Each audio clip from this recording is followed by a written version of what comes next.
Today I am sharing my first guest designer post with the little paper tree, and I'm going to make a small journal. Now this was part of my DT package, so it's the Tim Holtz Ideology pen nibs, so you'll find those on their website and I will leave a link down below. And I decided to buy this stamp set. It's Lesia Zgharda. I'm not sure if you pronounce the Z or not, but this is the jar and flowers stamp set, which is also available on their website. I'm going to use as my cover craft card card base. I'm just going to trim it to size, the size that I'd like it, so it's just a mini journal. I'm going to decorate the outside first, and I'm going to use the stamps.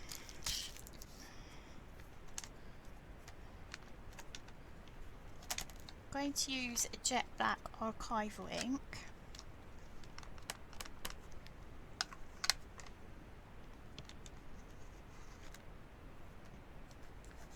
And that's come out perfect first time, so I don't need to go back in.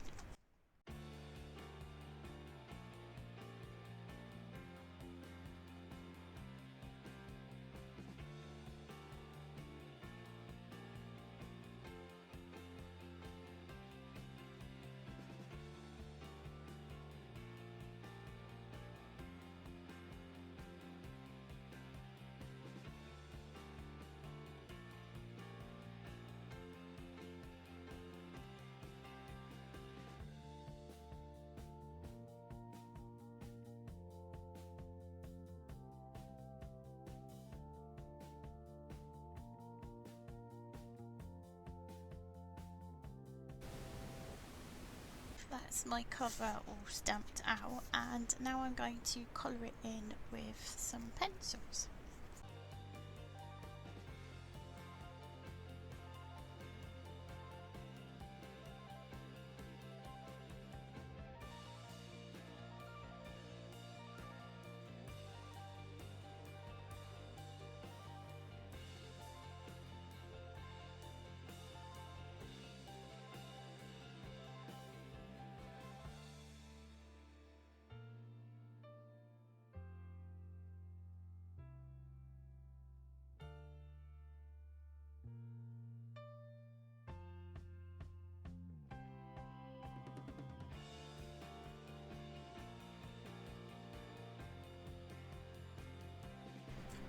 My front cover is finished apart from obviously adding this, but I'm going to do that last because I want to add my pages now and I want to decorate those as well.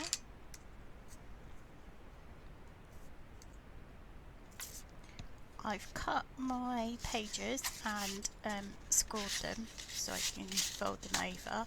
Right, I've got my Distress Oxide, so I've got Walnut Stain and Vintage Photo. I'm going to add those with a blender as I normally would. So I've distressed the edges a bit, just made it look a little bit old and tatty, and now I'm going to use my Distress Oxide just to add to that effect.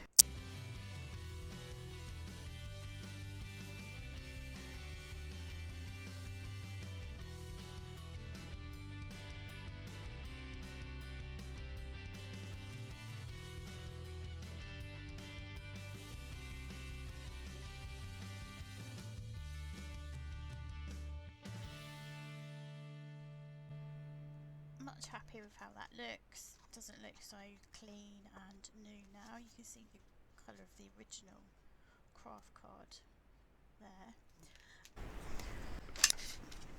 Now I'm going to move on to my pages, and I want to tear these. I don't want them to be straight, so I think it'll probably be easier if I grab some water on a brush and just wet the paper. I'm going to go around the edge just to wet the edge of the cardstock.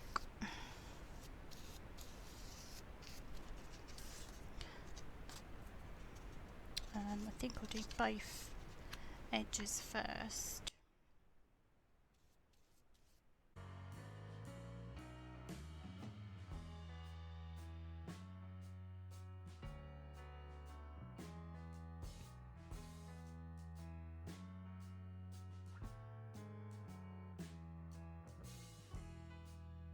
go. I'm going to do that to all the pages and then I'll come back for the next stage.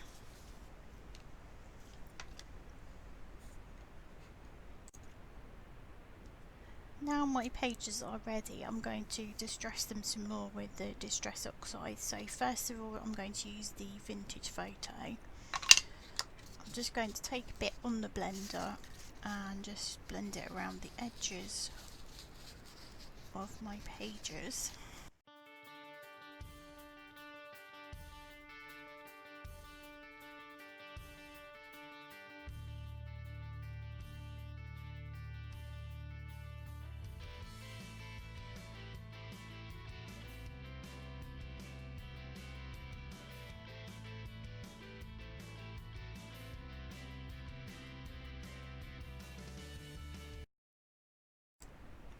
I've coloured in all the pages with the Vintage Photo, and now I'm going to add the walnut stain because it's a bit darker, and just to bring a bit more colour around the edge.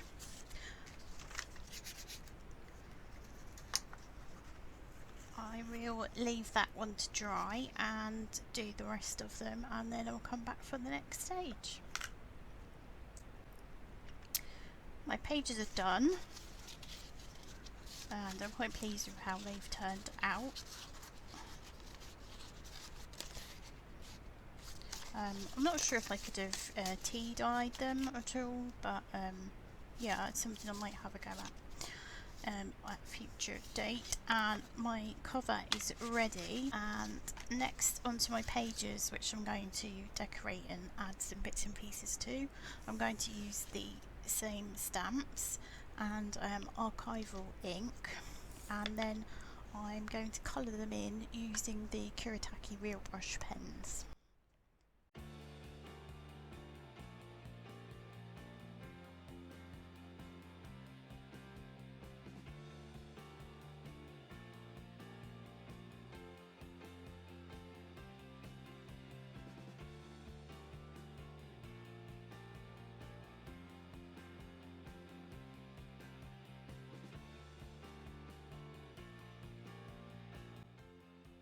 I've decorated the journal pages, and I've just used these stamps. They're the only stamps I've used. So I found that the jar actually made quite a good ring stain, like from a mug or something.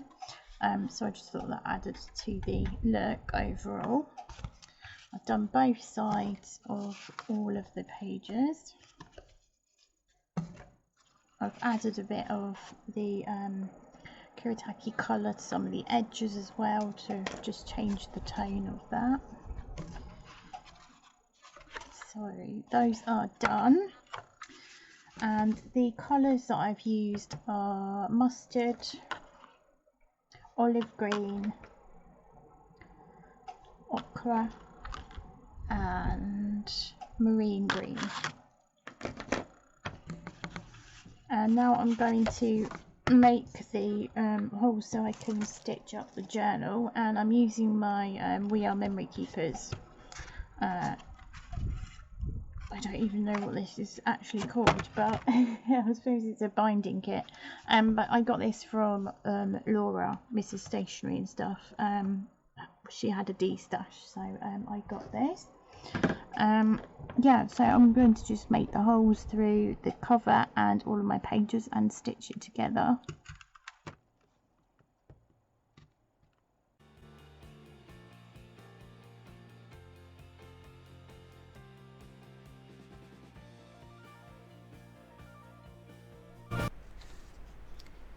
I dipped some of the thread that's included in the We Are Memory Keepers kit into some Distress Oxide, so I just laid some down, squirted some water on it and then ran the thread through it, dried it off with my heat gun, and as you can see I have sewn up my journal so all the pages are in. I'm thinking about making some sort of fastening for it because as you can see it wants to stay open. it's finished. I've added the chipboard piece and the pen nib from Little Paper Tree, and it says notes. You can just about see that on the camera. I've added a bit of black paint to the end of the nib, and I've given it a closure with some string because I thought that was a bit more rustic and fitted in, and a brown brad. Yeah, so it is finished, and I am really chuffed of how this has turned out, and I have some ideas of how I might add to it, but I'm just going to leave those on the back burner for a bit because yeah, I want to experiment with some maybe different techniques and things before I settle on what I want to add to it. Thank you so much for watching. I will leave a link to the Little Paper Tree in the description box below. They have a Facebook page and a group and Instagram page, so I'll link to those as well. And until next time, cheerio.